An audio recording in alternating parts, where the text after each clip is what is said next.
إن الحمد لله نحمده ونستعينه ونستغفره ونستهديه ونعوذ بالله من شرور أنفسنا وسيئات أعمالنا من يهده الله فلا مضل له ومن يضلل فلا هادي له أشهد أن لا إله إلا الله وحده لا شريك له وأن محمدا عبده ورسوله قال الله عز وجل يا أيها الناس اتقوا ربكم الذي خلقكم من نفس واحدة وخلق منها زوجها وبث منهما رجالا كثيرا ونساء واتقوا الله الذي تساءلون به والأرحام إن الله كان عليكم رقيبا وقال تبارك وتعالى يا أيها الذين آمنوا اتقوا الله وقولوا قولا سديدا يصلح لكم أعمالكم ويغفر لكم ذنوبكم ومن يطع الله ورسوله فقد فاز فوزا عظيما فإن خير الحديث كتاب الله وخير الهدي هدي محمد صلى الله عليه وسلم وشر الأمور محدثاتها وكل محدثة بدعة وكل بدعة ضلالة وكل ضلالة في النار. Bapak sekalian, mohon dimatikan bersama HP-nya. Jangan ada yang bicara saat ta'lim, jangan ada yang bunyi HP-nya saat ta'lim. Yang bunyi langsung saya sita untuk wakaf Nidaul Fitrah. Ini sudah akad dan sepakat karena antum diam. Baik. Ikhwan, kenapa saya membuat buku dengan judul Buku Putih Ahli Sunnah? Karena Ahli Sunnah wal Jamaah antara realita dengan idealita sangat jauh. Ahli Sunnah wal Jamaah yang idealis, mereka yang memperjuangkan Al-Quran dan Sunnah menurut pemahaman salaful ummah. Sementara Ahli Sunnah menurut realita, orang yang tidak melarang tahlilan, selamatan, dan budaya-budaya apapun. Yang kedua, tidak melarang merokok. Dan yang ketiga, tidak melarang ziarah wali songo. Itu Ahli Sunnah wal Jamaah. Makanya saya ingin jelaskan secara detail, apa benar Ahli Sunnah itu memang ciri khasnya enggak melarang rokok, sehingga ketika enggak ngerokok bukan Ahli Sunnah. Apakah betul ciri khas Ahli Sunnah adalah tidak melarang ziarah wali songo? Apakah betul Ahli Sunnati wal Jamaah tidak melarang berbagai macam antara tradisi sebagai bentuk akulturasi dari budaya-budaya lama? Hadirin sekalian, sejak awal ditetapkan Rasulullah menjadi Nabi dan Rasul, landasan beragama selalu konsisten di atas Alkitab wa Sunnah. Ya, selalu di atas Alkitab wa Sunnah. Oleh karena itu Rasulullah sallallahu alaihi wasallam mengatakan, inna hadzal qur'ana tarfuhu biyadillah, sesungguhnya Quran ini satu tambangnya di tangan Allah, wa tarfuhu biyadikum, di tangan kalian.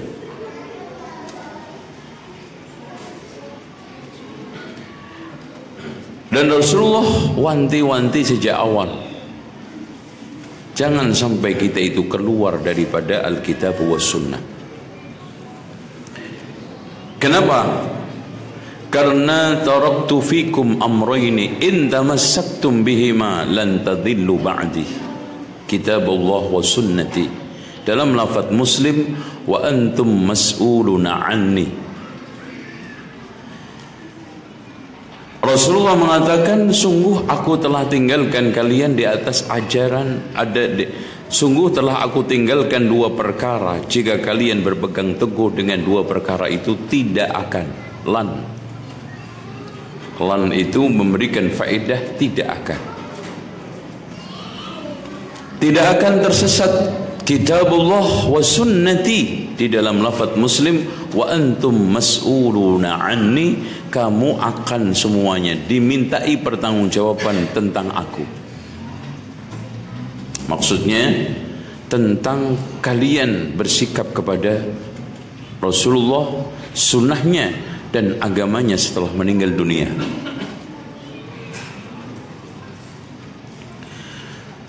Allah juga menegaskan, famanittaba'a hudaya fala yadillu wala yashqa, di dalam surat Thaha ayat 123-24. Itu baca lanjutannya.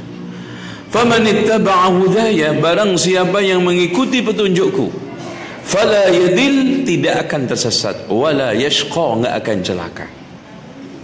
Kenapa umat Islam sekarang ini dalam kesesatan yang sangat besar dan dalam kecelakaan yang sangat berat? Karena menjauh dari kitabullah dan sunnahnya.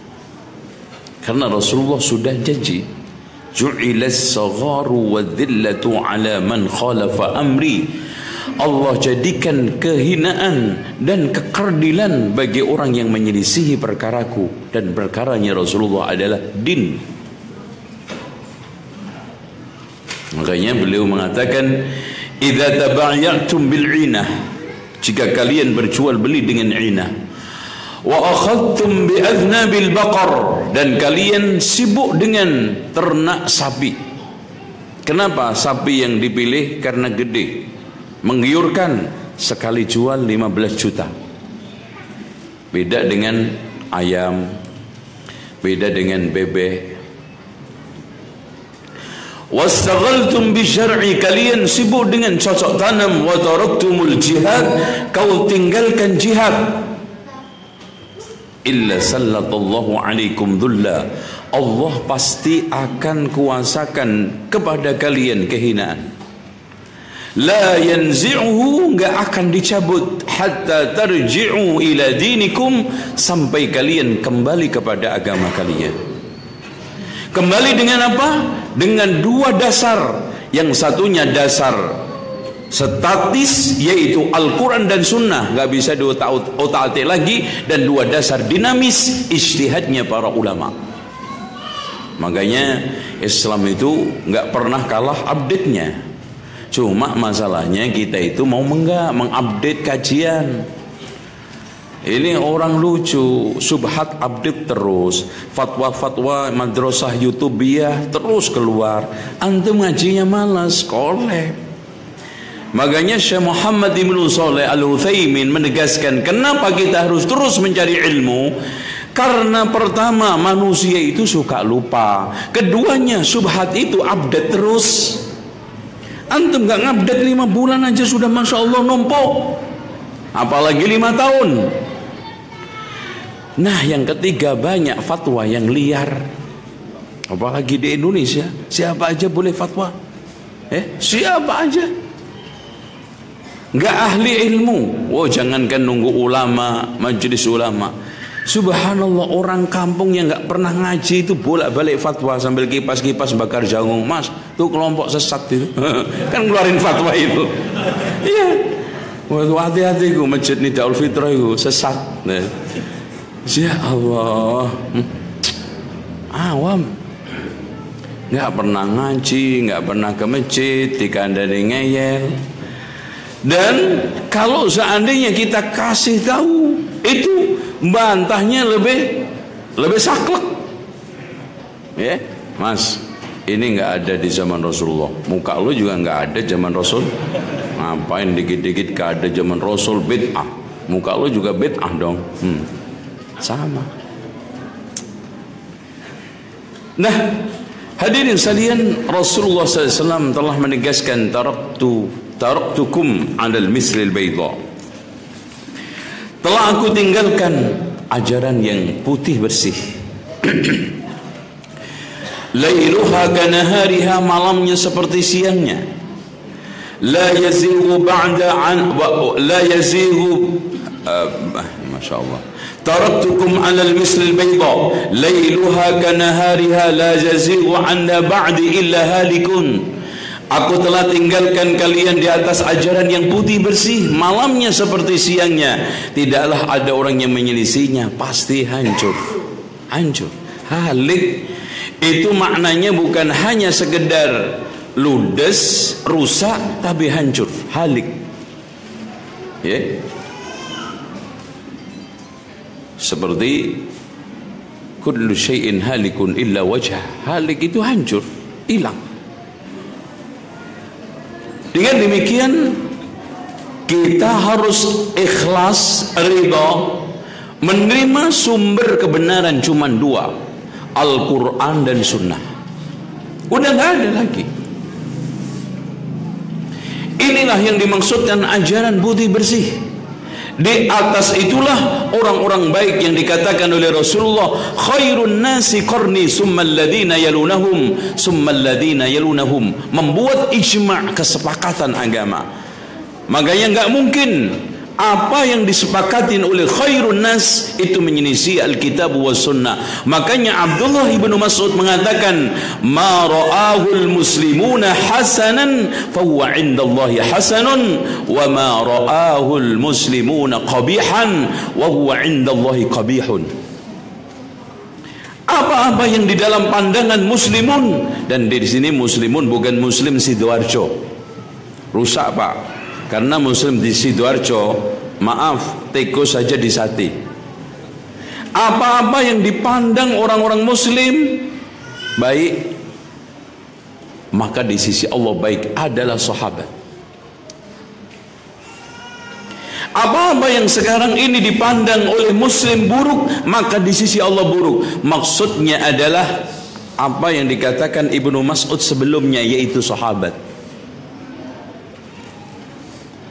Dengan demikian Abdullah ibnu Mas'ud mengatakan, man kana minkum muta'assiyan falyata'assa bi ashabin nabi. Barang siapa yang ingin menjadikan seorang sebagai suri tauladan, hendaknya sahabat Nabi sebagai suri tauladan. Kenapa? Fa innahum abarrul ummati quluba. Karena memang mereka itu orang yang paling baik hatinya, takwanya, paling dalam ilmunya karena langsung belajar kepada Rasulullah, dan paling sedikit pemaksaannya, penyimpangannya, karena kalau nyimpang dan salah dikontrol langsung oleh Rasulullah. Dan kalau seandainya Rasulullah nggak melihat, Allah langsung yang melihatnya. Wa ma'akum aynama kuntum. Makanya sahabat bila melakukan sesuatu tinggal mengatakan kunna na'zil, seperti azl. Kunna na'zil wal Qur'anu yanzil wa la yanhana an dzalik. Kami melakukan azl, Al-Qur'an turun, tidak melarang kepada kami. Azl itu berhubungan suami istri dengan menumpahkan air mani di luar rahim. Apakah boleh? Sahabat menegaskan, kami melakukan azl. Di zaman Rasulullah Al-Qur'an turun, tidak menegur kami. Hadirin sekalian, kebaikan, kebenaran dan kesempurnaan Islam setelah Rasulullah SAW wafat sudah dinyatakan oleh Allah paripurna, sehingga Allah menurunkan ayat terakhir, al-yawma akmaltu lakum dinakum wa atmamtu alaikum ni'mati wa raditu lakumul islam dina. Para ulama ahli tafsir memberikan tafsiran sempurna, tidak usah ditambah-tambahi dan cukup, tidak perlu dikurang-kurangin. Barang siapa yang ingin mendapatkan nikmat beragama, hendaklah pakai agama yang telah diajarkan oleh Rasulullah tanpa pengurangan dan penambahan. Oleh karena itu hadirin sekalian, Allah berkali-kali di dalam Al-Quran dan Rasulullah SAW juga berkali-kali di dalam sunnah menganjurkan sikap agama yang paling utama pertama adalah taslim, pasrah. Sami'na wa ata'na fala wa rabbika la yu'minuna hatta yuhakkimuka fima shajara bainahum thumma la yajidu fi anfusihim harajan mimma qadaita wa yusallimu taslima. Enggak ada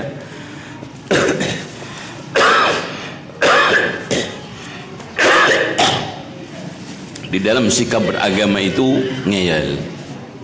Sami'na wa ata'na, bukan sami'na wa ngeyelna. Itu kayak orang Sunda. Sami'na wa ngeyelna, ngeyel. Islam itu sudah tidak butuh kreasi dan inovasi. Apanya yang dikreasikan? Tapi di Indonesia ini kebalik-balik. Ada di dalam masalah-masalah dunia yang perlu kemajuan dan kreativitas, malah kere aktif. Sementara dalam masalah agama kreatif, kan keliru. Ambilnya di mana, Mas? Di Bogor ya? Lama banget. Sampai dapat separuh. Subhanakallahumma wa bihamdika. Sudah. Oke. Dan hadirin sekalian, kebaikan, kesempurnaan dan juga keutuhan Islam dipertahankan oleh mereka khairun nas. Di kalangan sahabat, mereka sangat antusias untuk melanjutkan estafet dakwah, melanjutkan misi, dan amat memperhatikan pesan-pesan Rasulullah untuk menyiarkan agama. Makanya dari sekalian, di antaranya Jabir bin Abdullah, hanya untuk mendapatkan satu hadis, padahal dia seorang sahabat, harus rela datang ke Syam, naik kuda, berjalan beberapa minggu, hanya ingin mendapatkan langsung dari sanadnya. Yuhsyarun nasu yaumal qiyamati hufatan uratan ghurlan. Coba, ada enggak di antara kita sekarang? Memang Pak, dunia kita itu sekarang dibikin malas sekali di dalam masalah ilmu, semangat banget dalam masalah dunia. Ya, kalau kemarin sore kita bahas tentang sarasehannya Wali Songo yang ada di Kedikiri Kedaton, sampai dihadiri oleh Sunan Gunung Jati. Bayangin, apakah mereka naik kereta, bis, apalagi pesawat? Hanya sekedar sapi dikasih gerobak, nyampe Giri.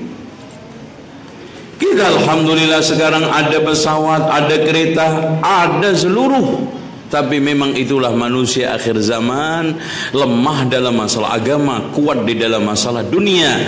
Sehingga Rasulullah SAW berpesan kepada Abu Sa'labah Al-Khushani, suruh untuk tetap amar ma'ruf nahi mungkar, sampai bakhil ditaati, hawa nafsu diikuti, dunia diutamakan, dan orang kagum dengan pendapatnya sendiri.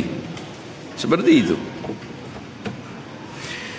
Hadirin sekalian, Rasulullah walaupun seperti itu, Abu Bakar, Umar, Utsman, Ali dan seluruhnya sahabat pada khairun nas menjaga kebaikan, keutuhan dan kesempurnaan agama. Tapi Rasulullah sudah wanti-wanti, sayakunu fi akhir zaman, akan datang di akhir zaman dajjaluna kadzabun, mereka tukang dajjal, pendusta. Ya'tunakum, mereka menyampaikan hadis-hadis minal ahadis bima lam tasma'u, yang tidak pernah kamu dengar, antum wala aba'ukum, kalian dan orang-orang tua kalian dan nenek moyang kalian, maksudnya pendahulu-pendahulu kita yang soleh, salafus soleh. Fa iyyakum wa iyyahum, waspadalah terhadap diri kamu, jangan sampai tertular, dan waspadalah dengan mereka, jangan sampai bergabung. la yudhillunakum, agar mereka tidak menyesatkan kalian, wala yaftinunakum, supaya mereka tidak menjatuhkan kalian ke dalam fitnah. Fitnah. Sekarang kita itu kadang-kadang mendapatkan kondisi yang aneh, Pak. Sebagian dai, sebagian kaum muslimin ada yang sangat semangat menyampaikan hadis dhaif sama palsu. Anehnya, dan sebetulnya tidak aneh, karena orang yang sibuk dengan hadis dhaif dan palsu akan menelantarkan hadis yang sahih. Begitu juga demikian orang yang sibuk dengan hadis sahih nggak akan peduli dan nggak akan perlu dengan hadis-hadis dhaif dan hadis-hadis palsu. Kenapa? Karena agama ini sudah cukup sempurna dan memasukkan kita ke surga kalau kita mau amalkan dengan hadis-hadis yang dhaif. Ini kena hadis-hadis yang sahih saja, nggak perlu. Anehnya dia kemana-mana menyampaikan hadis yang dhaif. Hadis Sahih Bukhari nggak pernah disampaikan. Pak, kalau kita mau mengamalkan Sahih Bukhari saja, itu nggak habis sampai antum mati. Ana jamin. Antum kalau sekarang menyibukkan diri dari mulai pagi sampai sore, dari mulai tidur sampai tidur lagi dengan hadis yang ada di Riyadhus Shalihin, dengan Sahih Bukhari Muslim yang sahih cukup. Dan Allah telah mencukupkan agama dengan hadis yang sahih, tidak perlu yang dhaif apalagi yang palsu. Bahkan hadis dhaif dan palsu itulah yang memicu menyeburkan orang ke dalam kebid'ahan, seperti yang ditegaskan oleh Syekh Nasruddin Al-Albani. Ke sana. Ya, coba sekarang orang kalau dengar hadis idza a'yadkumul umur fa'alaikum bi ashabil kubur, jika kamu sudah kebingungan di dalam masalah urusan, maka datanglah kepada penghuni-penghuni kubur. Ya, akhirnya apa? Datang ke kuburan, bersimpuh, berdoa di sana, membaca bacaan macam-macam, di akhir ditutup dengan ya Rabbana ya Qudus sahil lana bil fulus, warna merah halus-halus, paling dikit 5 kardus. Itu. Ya Rabbana ya Qudus sahil lana bil fulus, warna merah halus-halus, paling dikit 5 kardus. Itu diulang-ulangi di pinggir kuburan. Ya Allah, ini yang terjadi. Coba kalau sekarang yang dibaca hadis Rasulullah SAW, innamal a'malu binniyat, semangatnya untuk menghidupkan niat yang lurus. Kalau yang dibaca hadis Rasulullah, man ahdasa fi amrina hadha ma laysa minhu fahuwa raddun, semangat di dalam masalah membukukan hadis-hadis Rasulullah SAW. Hadirin sekalian, perlu diketahui pada zaman sahabat lebih banyak mengandalkan hafalan, walaupun di antara mereka ada yang sudah mulai menulis, karena menulis hadis itu dilarang pada awalnya saja. Rasulullah mengatakan, la tuktubu anni ghairal Qur'an, faman kadaba anni ghairal Qur'ani falyamhu. Barang siapa yang menulis selain Al-Quran, hendaklah dihapus. Rasulullah SAW mengatakan, jangan menulis dariku selain Al-Quran, dan siapa saja yang menulis selain Al-Quran hendaklah dihapus. Tapi setelah periode Al-Quran sudah mulai tertata rapi, wahyu sudah mulai hampir tuntas, dan orang-orang yang menulis sudah mulai banyak, dan kekhawatiran salah menulis juga sudah mulai hilang, maka Rasulullah SAW mengizinkan. Ada salah seorang sahabat yang bertanya, ya Rasulullah, apakah saya tulis semua yang kau ucapkan? Rasulullah mengatakan, na'am, wa ma kharaja min fi illa al-haq, tidaklah keluar dari mulutku kecuali kebenaran. Sehingga banyak penulis, ya, yang sudah bisa menulis. Di antaranya adalah Zaid ibn Thabit, di antaranya adalah Utsman ibn Affan, Ali bin Abi Thalib, dan yang lainnya, termasuk Amr bin As, ya, Abdullah bin Amr bin As. Ini semua penulis-penulis sahabat.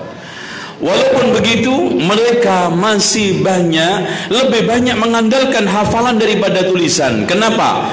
Alasannya satu, Karena memang mereka budaya lingkungannya menghafal. Kemudian yang kedua, hafalan itu lebih enak buat mereka daripada tulis menulis. Sementara orang itu memilih sesuatu yang praktis. Yang ketiga, penjagaan hafalan itu sudah menjadi budaya lingkungan mereka. Apa yang membudaya itu pasti akan mendominan daripada yang tidak. Dari sinilah hadirin sekalian, mereka akhirnya disebut dengan ummi. Tidak kenal baca, tidak kenal tulis, tapi hafalannya Masya Allah. Ada di antara mereka sanggup hafal ribuan syair, ribuan nasab dari berbagai macam cabangnya, seperti Ibunda Aisyah, sampai dikatakan ahli penelusuran nasab karena hafalan mereka. Si fulan ini dari ini sampai diusut-usut Nabi Ibrahim, diusut-usut sampai Nabi Ismail, dan seterusnya. Inilah makanya kenapa orang Arab itu bangga dengan nasab. Kalau kita kenapa jarang nggak bangga nasab? Jarang sekali, karena diusut-usut paling ken arok. Lu ngopo bangga diusut-usut? Ya tunggu lama tung sampean. Diusut-usut Jaya Katuang. Nah, sampai ini Jaya Katuang kayaknya. Iya. Nah, oleh karena itu kalau kita itu nggak mau baca, nggak mau tulis, nggak ngapal juga, super ummi. Makanya antum sekarang kalau nggak kuat hafalannya, kuatin antum sekarang apa? Tulisannya, bacaannya. Bahkan tidak ada hari tanpa baca, tidak ada hari tanpa menulis. Apalagi sedang dalam kondisi ta'lim. Sungguh aneh ada orang taklim gak nyatet. Aneh aja. Kalau antum gak tulis menulis di luar taklim itu masih wajar. Kalau sekarang antum di luar kajian tidak membaca masih wajar. Di sini Pak, subhanallah, di pandangan ketek aja aneh. Aneh. Ya Allah, ini kok ada orang taklim gak bawa catatan ya? Itu aneh. Itu kedak yang nyunah ya. Masya Allah. Aduh, antum makanya baca. Sehingga saya itu kenapa selalu berusaha ya, bedah buku. Kita itu selalu berusaha ada panduan, karena minimal nanti ada budaya membaca. Pertama kali ayat Iqra loh Mas. Iqra itu bisa kalimat, Iqra itu bisa makna, maksudnya ini apa namanya, tafsirannya ya. Nah, kebiasaan itu, budaya itu terus sampai akhirnya melebih tajam tulis menulis pada era zaman tabi'in. Apalagi setelah muncul berbagai macam hadis-hadis palsu yang diada-ada oleh ahli bid'ah. Makanya pernah Harun Ar-Rasyid lapor kepada Abdullah ibnu Mubarak, wahai imam, saya pernah ketemu salah satu ahli bid'ah yang taubat. Katanya dia zaman dia ketika menjadi ahli bid'ah menyebar 14 atau 15 ribu hadis. Apa katanya Abdullah ibnu Mubarak? Ta'ishu lahal jahabidah, akan dihadapi pendekar-pendekar ahli hadis yang mampu untuk memilah dan memilihnya. Makanya sebagian mereka mengatakan kepahaman ulama ahli hadis di dalam membedakan hadis sahih dengan hadis palsu lebih daripada ahli keuangan membedakan mata uang yang asli sama palsu. Jadi jangan curiga antum sama ulama-ulama ahli hadis. Jangan-jangan hadis yang dikatakan sahih ini ternyata dhaif. Jangan-jangan ada hadis yang kelewat. Antum jangan sekarang ini, jangan-jangan terus belajar yang benar. Ya, ulama ribuan ini puluhan tahun mempelajari hadis ini sahih ini dhaif. Antum ilmunya cuma jangan-jangan. Ya Allah, ulama puluhan tahun menyeleksi, antum dengan enaknya 1 menit menyeleksi. Jangan-jangan. Ya Allah, ya. Makanya diri sekalian yang dirahmati oleh Allah subhanallah ya, di antara mereka mampu membukukan hadis ini apa namanya, menghafal berbagai macam hadis, menulisnya. Ini merupakan perhatian yang tinggi. Ya sekarang antum lihat Mas, sepintas saja Orang buta itu kalau ngelihat uang gini aja, 10.000, 100, 50, tahu. Antum jangan bohongin. Ini ulama ahli hadis lebih paham, lebih ngerti bedanya sekarang uang 5.000, 10.000, 50.000 daripada ahli mata uang. Makanya di sini ada sekalian, antum bisa lihat di dalam halaman 39 bagaimana kiprah para tabi'in di dalam menyelusuri hadis Rasulullah. Seperti yang dikatakan oleh Muhammad ibn Sirin, dulu kami tidak pernah menanyakan tentang sanad-sanad hadis. Setelah muncul ahli bid'ah, makanya kami katakan sammu lana rijalakum, sebutkan rijal-rijal kalian. Kalau kami temukan dari kalangan ahli sunnah, maka hadisnya kita terima. Kalau kita temukan hadisnya dari ahli sanadnya dari ahli bid'ah, maka kita tolak. Dan katanya Abu Hatim, antum lihat di halaman 39 paling bawah, para kesatria ilmu hadis telah menjaga agama kaum muslimin. Mereka memberi petunjuk ke arah jalan yang lurus, berkelana menyusuri gurun pasir. Masya Allah, Pak. Antum lihat bagaimana di sini beberapa pernyataan mereka, halaman 38. Dari Abu Qilabah berkata, aku pernah tinggal selama 3 hari di Medina dan tidak ada keperluan kecuali hanya ingin mendengar satu hadis dari seseorang. Coba 3 hari 3 malam. Antum tablek di sini 3 jam aja, itu pantat kayak panasnya, Masya Allah. Udah ini 3 hari 3 malam. Itu pun antum sekali tablek dalam 3 jam mendapatkan puluhan hadis. Ini satu hadis, Masya Allah. Imam Khatib Al-Baghdadi berkata, menukil dari Muslim bin Yasar bahwa ada seorang laki-laki Ansar naik kendaraan dari Madinah menuju ke Mesir untuk menemui Uqbah bin Amir hingga bertemu, lalu bertanya kepadanya, benarkah kamu mendengarkan Rasulullah SAW bersabda, man satara musliman fid dunya satarahullahu yawmal qiyamah, Allah akan menutupnya di hari kiamat. Langsung, Pak, setelah mendengar dia pulang. Ya, enggak minta oleh-oleh jagung manis sekresek, enggak minta sekarang oleh-oleh kurma Mesir, enggak, langsung dia pulang. Karena memang thalabul ilm. Maka Uqbah berkata, benar. Maka orang tersebut bertakbir, Allahu Akbar, Alhamdulillah, kemudian langsung balik pulang. Allahu Akbar. Ini generasi mulia yang dikejar kemuliaan. Coba sekarang hadirin sekalian, ada nggak orang yang berkelana sampai Mesir untuk cari hadis? Jarang. Tapi berkelana untuk cari dolar, mungkin nyampe Mesir. Sekarang berkelana untuk cari dolar sampai Saudi mungkin, tetapi untuk ilmu rendah. Imam Ahmad ditanya, apakah mencari ilmu hanya cukup mengambil dari seorang ulama yang ilmunya cukup luas, ataukah pergi kepada beberapa ulama? Beliau menjawab, pergi berkelana untuk menimba ilmu dari beberapa ulama yang ada di beberapa daerah lebih baik daripada hanya mengambil dari seorang ulama saja walaupun ilmunya sangat banyak. Makanya ikhwan, Imam Al-Baihaqi itu ya agak sedikit beberapa catatan dari ini karena beliau tidak keluar, mencukupkan di daerahnya saja. Ya. Imam Yahya bin Ma'in dia menjelaskan 4 orang yang tidak diharapkan dari mereka kebaikan.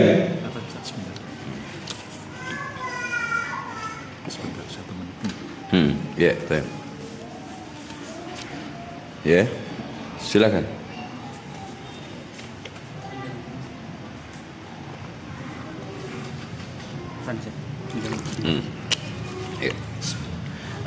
Kepada hadirin sekalian yang memarkir kendaraannya di sepanjang pinggir jalan di depan perumahan, yang di pinggir jalannya yang di bawah pohon, mohon segera dipindahkan untuk masuk ke perumahan karena kebetulan arus lalu lintas agak padat. Jadi sekali lagi kami sampaikan kepada ikhwas sekalian yang memarkir kendaraannya di bawah pohon yang pinggir jalan, sepanjang pinggir jalan, mohon dimasukkan ke dalam perumahan.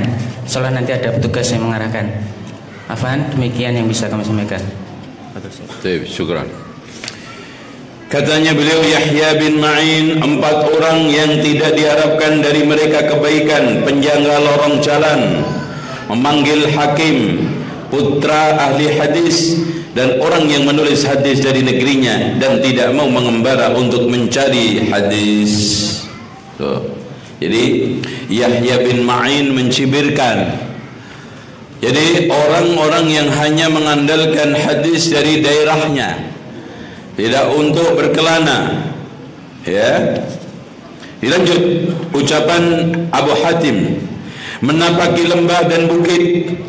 Coba bayangkan Pak, mereka dulu banyaknya jalan kaki. Bahkan Abu Hatim Ar-Razi sama anaknya Abdurrahman Al-Hatim pernah berjalan hampir 1000 kilo untuk mencari ilmu. Abu Mikhlad Al-Andalusi dari Andalusia berjalan kaki menyusuri kota dan daerah sampai akhirnya ke Syam. Coba berapa kilo? Berjalan kaki. Ibnu Mandah hampir 40 tahun keluar untuk mengembara mencari ilmu, tidak pernah pulang, dan pulang-pulang membawa 70 ekor unta penuh dengan dolar. Apa buku? Buku, kitab. Oh, kalau pulang ke Jawa Timur kayaknya diomongin orang. Oh, ngapain itu orang? Memang mau makan buku apa? Kertas apa? Anak istrinya mau dimakanin kertas apa? Beda sekarang, pulang bawa dolar, setrek, bawa duit. Wah, pulang sekarang bawa syukur Rolls Royce, kalau enggak Alphard, kalau enggak adiknya Alphard yaitu Luxio. Itu. Tapi udah diusir dari rumah tangganya dia.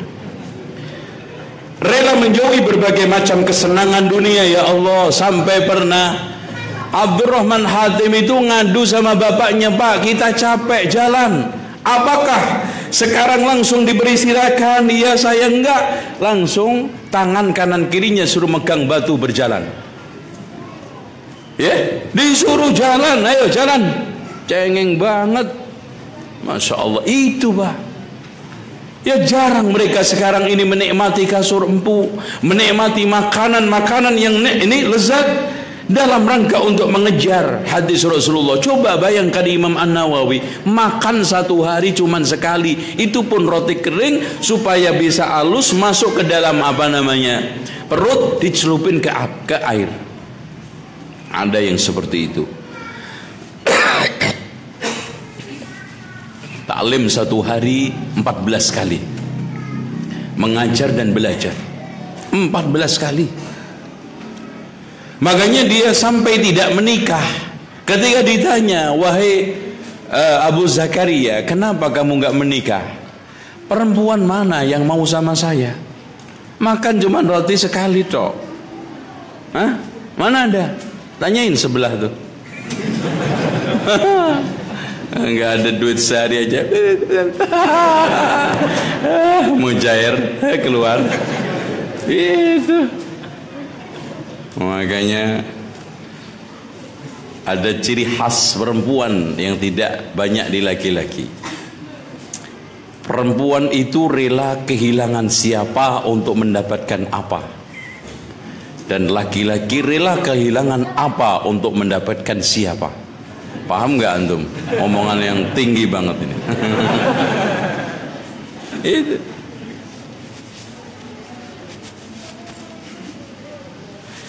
Arahunna lam yuhbibna man qalla maluhu.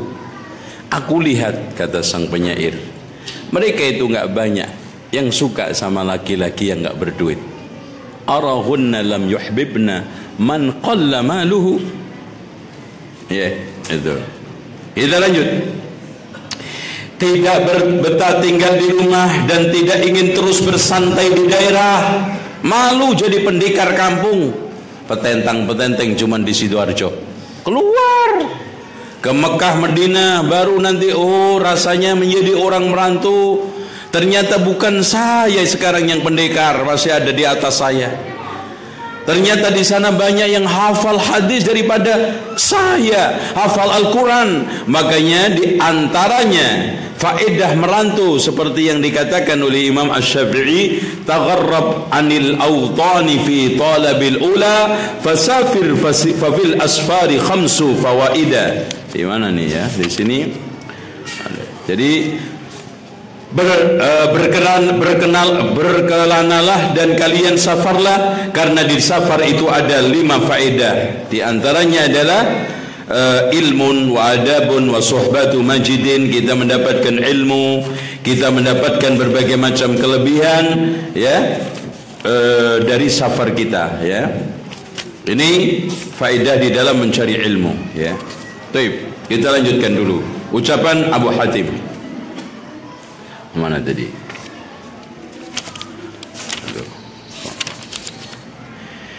Kita lanjut. Bahkan mereka pergi dalam rangka menelusuri hadis-hadis yang ada di berbagai macam kota dan daerah. Makanya Imam Asy-Syafi'i berkata, kalau seandainya seseorang pergi dari Syam hingga Yaman hanya untuk mendapatkan satu mutiara hikmah, maka perjalanannya tidak dianggap sia-sia. Coba itu Pak.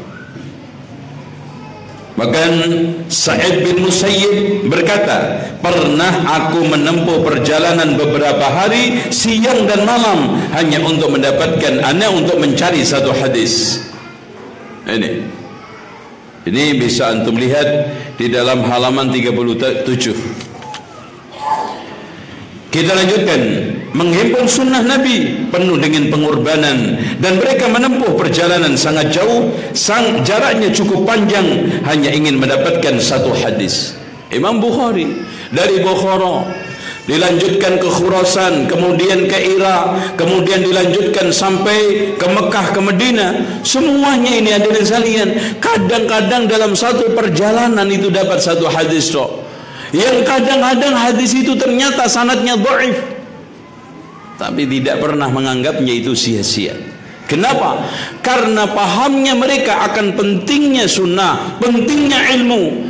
Bahkan Rasulullah SAW mengatakan di dalam satu hadis yang sahih, di mana fadilah kita itu menjaga sunnah Rasulullah SAW. Naddarallahu imra'an sami'a maqalati fawa'aha fa'addaha kama sami'aha farubba muballaghin aw'a min sami'. Jadi semoga Allah menjadikan wajah seseorang berseri-seri mendengarkan makalah dariku, kemudian dia hafalkan, lalu dia tunaikan, dia sampaikan seperti yang dia hafal. Berapa banyak orang yang tersampaikan hadis akhirnya lebih paham daripada yang menyampaikan. Ini kondisi mereka. Kita lanjut ucapan Imam Abu Hatim ya. Atau mereka harus hidup sengsara berhari-hari dalam perjalanan hanya untuk mendapatkan satu kalimat hikmah. Coba bayangkan Pak, Imam Sya'bi tadi, setiap dia itu mau keluar, rumahnya itu tiangnya dijual, emperannya dijual sampai rumahnya habis, bajunya tinggal satu hanya untuk mencari hadis, sengsara. Coba Imam Asy-Syafi'i ketika saat mau belajar itu pun sudah mendapatkan rekomendasi dari gubernur Mekah Madinah. Setelah sampai ke rumahnya Imam Malik dan dihantarkan oleh gubernur, karena subhanallah saking wibawanya, awalnya pun gubernur mengatakan, wahai Muhammad, seandainya kamu sekarang suruh saya kemana saja termasuk ke Irak, lebih ringan daripada kamu menyuruh saya untuk ketemu Imam Malik. Karena Masya Allah ya nggak gampang. Pertama nyampai gubernur datang ditemui oleh budaknya, nanti aja kalau mau ngaji di majelisnya Imam Malik. Enggak, ini ada surat dari saya, ini ada seorang yang ingin belajar, rekomendasi dari saya. Akhirnya setelah itu keluar Imam Malik, ngomongnya nggak ada 5 menit. Muhammad, kamu mau belajar serius nggak? Iya. Kamu belajar yang serius, karena kamu akan menjadi orang besar. Subhanallah. Makanya termasuk Imam Malik itu orang yang ahli firasatnya nggak pernah meleset. Tapi kamu tidak bisa belajar sebelum hafal Muwatta, dihafalkan selama 20 hari. Karena siang belajar, dimanfaatkan malam sambil memanfaatkan lampu penjara. Nggak ada listrik. Sekarang Masya Allah listrik mubadir nggak karu-karuan. Antum manfaatkan untuk hafal Al-Quran. Pacaran iya itu. Eman ya Allah. Dulu Imam Syafi'i eman ini. Ada lampu kan setiap di gapuranya itu ada lampu penjara yang amat menyala. Dia izin kepada pegawai penjara, saya akan hafalkan di sini. Dalam waktu 20 hari Muwatta dihafal. Itu. Inilah sengsara mereka. Tapi tidak seperti Sunan Giri. Ingin belajar karena rumahnya di Giri, mau ke Ampel, pantai Gresik sama pantai Surabaya mingkup, tinggal ngelompat, nanti balik lagi, ya, nanti mau pulang lipat lagi, Masya Allah, ya. Kita lanjut ucapan Abu Hatim, demikian itu mereka lakukan agar setiap orang tidak gampang dan sembrono menisbatkan kesesatan kepada sunnah, menisbatkan hadis-hadis yang bukan hadis, sehingga timbul penyesatan. Jika demikian itu terjadi, maka para kesatria ilmu hadis mengikis kedustaan dan tegar membela agama Allah. Dan ini hanya satu, Pak. Dan ilmu ini, maaf, ahlul ilm hadis, ahlul hadis jumlahnya ribuan. Itulah sosok yang juga dimiliki oleh Imam Bukhari, Imam Muslim, Imam Abu Dawud, dimiliki oleh Imam Syafi'i, Imam Malik, Imam Ahmad. Semua mereka macam seperti ini. Makanya Imam Asy-Syafi'i menganjurkan tagharrab anil awtani fi talabil ula. Pergilah merantau untuk mencari kemuliaan. Wasafir, dan bersafarlah. Fafil asfari khamsu fawaida, mendapatkan 5 faedah. Yang pertama, tafriju hammin, untuk meninggalkan suka, untuk menghilangkan suka duka, gelisah, suntuk di kampung, pergi. Itu solusinya. Kalau antum sekarang suntuk di desa antum, keluar, pergi. Entah belajar, minimal antum cari uang positif. Jangan sekarang ini menjadi beban masyarakat, akhirnya menjadi sampah masyarakat. Mendingan menjadi masyarakat sampah, duitnya banyak, daripada masyarakat sampah. Sampah masyarakat. Beda nggak sampah masyarakat sama masyarakat sampah? Masyarakat yang memanfaatkan sampah-sampah itu akhirnya dijual menjadi uang. Itu waqtisabu ma'isyatin, cari ma'isyah, ya.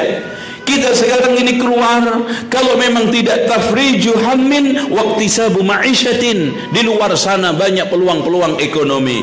Wa ilmun, dan ilmu, wa adabun, dan adab, wa suhbatu majidin, dan bersanding dengan orang-orang yang soleh, mulia.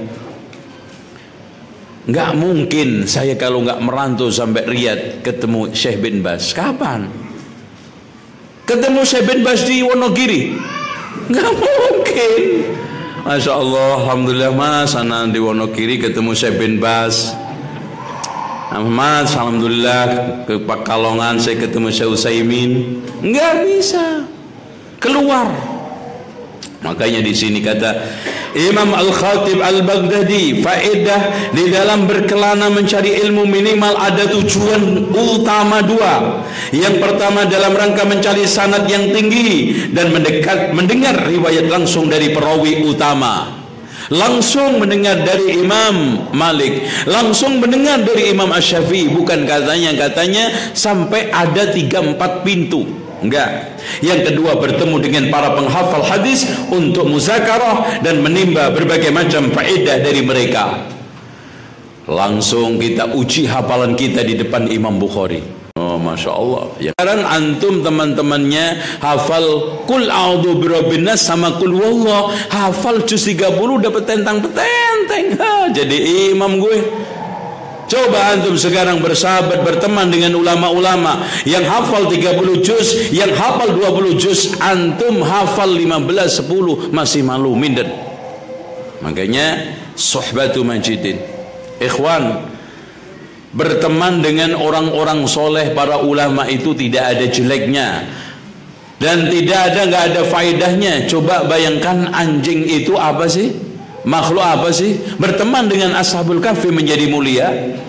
Nggak pernah dia belajar jurumiyah, nggak pernah juga belajar kitab macam-macam, cuma nemenin Ashabul Kahfi, akhirnya menjadi soleh, menjadi mulia. Bahkan namanya terekam di dalam Al-Quran. Nama antum ada nggak di Quran? Loh, kalah loh karo asu sampean. Kalah. Itu makanya jangan antum lepaskan orang soleh, jangan antum lewatkan bersanding dengan orang-orang soleh. Oke, sekarang kita masuk langsung ke kaidah. Jadi pembukuan puncak, pembukuan hadis pada zaman Umar bin Abdul Aziz. Karena sudah mulai banyak ahli bid'ah yang menyebarkan hadis-hadis palsu. Kemudian juga para penulis-penulis yang ulung dan handal sudah mulai banyak. Akhirnya Umar bin Abdul Aziz mengangkat ketua koordinator Tadwinul Hadis, membukukan hadis, yaitu Abu Bakar Muhammad ibnu Syihab Az-Zuhri. Ya, dialah yang menghimpun seluruh ulama-ulama ahli hadis.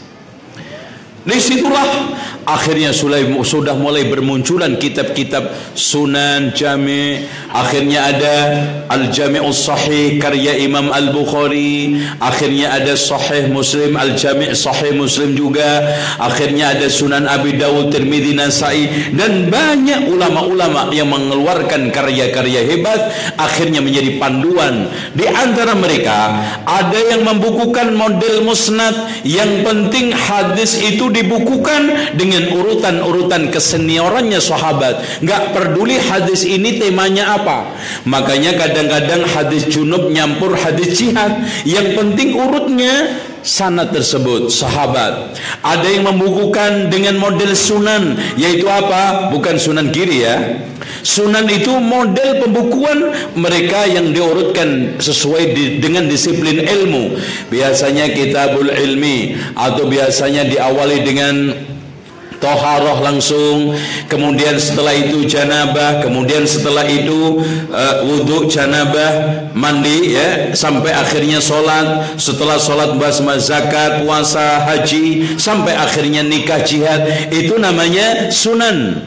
Ada yang mengumpulkan al-jami' as-sunan, ini al-jami' was-sunan, ya, ada al-jami' wal masanid. Semuanya ini agar tidak ada yang sekarang terlewat. Malah di antara mereka seperti Imam As-Suyuti tidak membedakan hadis yang dhaif, yang palsu, yang sahih, dikumpulkan. Bukan tujuannya sekarang Imam As-Suyuti merusak. Jangan antum sampai suudzon. Yang penting umat ini tahu ini loh hadis dhaif. Tolong nanti kamu periksa. Kamu sekarang ini aktualkan ini hadis palsu. Ini nanti tolong diperiksa. Ini yang sahih, yang penting dikumpulkan. Suatu ketika kalau ada orang coba-coba menyampaikan hadis itu, udah ketahuan, oh ini hadisnya seperti ini, ini hadisnya seperti ini. Makanya setelah itu dipedar oleh Syekh Albani, Sahihul Jami'is Shaghir, Sahihul Jami'il Kabir, semuanya didudukkan oleh Syekh Nasruddin Al-Albani. Ini yang sahih, ini yang dhaif, ini yang palsu bahkan. Sehingga antum jangan sampai juga suudzon sama ulama. Imam Ibnu Katsir itu kan hebat ya. Kok di dalam tafsirnya ada hadis-hadis yang dhaif bahkan palsu? Apa Imam Ibnu Katsir nggak tahu? Tahu. Bahkan sengaja mereka masukkan, beliau masukkan supaya umat itu tahu ini itu palsu. Nanti biar suatu ketika disampaikan ahli bid'ah lewat kitab-kitab mereka yang mungkin dipermak sanadnya, kemudian diperhalus, diperbaiki, nampak seakan-akan tidak palsu padahal palsu, ketahuan. Itu juga macam ulama-ulama yang lain. Ada beberapa buku yang contoh aja Bulughul Maram, banyak hadis yang dhaif di situ.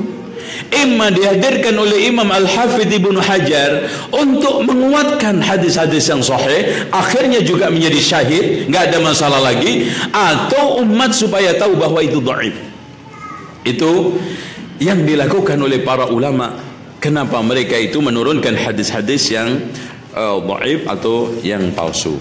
Nah, selanjutnya hadirin sekalian, antum buka bab yang ketiga, metode penelitian sanad dan matan hadis. Ya. Hadirin sekalian, perlu diketahui, setelah era tabi'in, apalagi dunia permatanan dan persanatan sudah mulai mapan, maka hadis-hadis itu sudah mulai terdefinisikan dengan baik. Sehingga di sana ada hadis yang mu'dhal, ada hadis yang munqati, ada sanad yang ada syadz, ada yang maklub. Contoh sanad matan hadis yang maklub, bisa maklubnya terbalik itu sanadnya, bisa terbalik itu matannya. Di antaranya yang dikatakan oleh Syekh Muhammad ibn Shalih Al-Utsaimin, ini penguat dari statementnya Imam Ibnu Qayyim. Di antaranya matan yang maklub adalah hadis tentang sujud mendahulukan kaki, lutut, apa tangan. Ada dalam satu riwayat, janganlah kalian sholat seperti janganlah kalian sujud seperti merunduknya unta. Dulukan tangan sebelum kaki, sebelum lutut. Ini maklub, terbalik.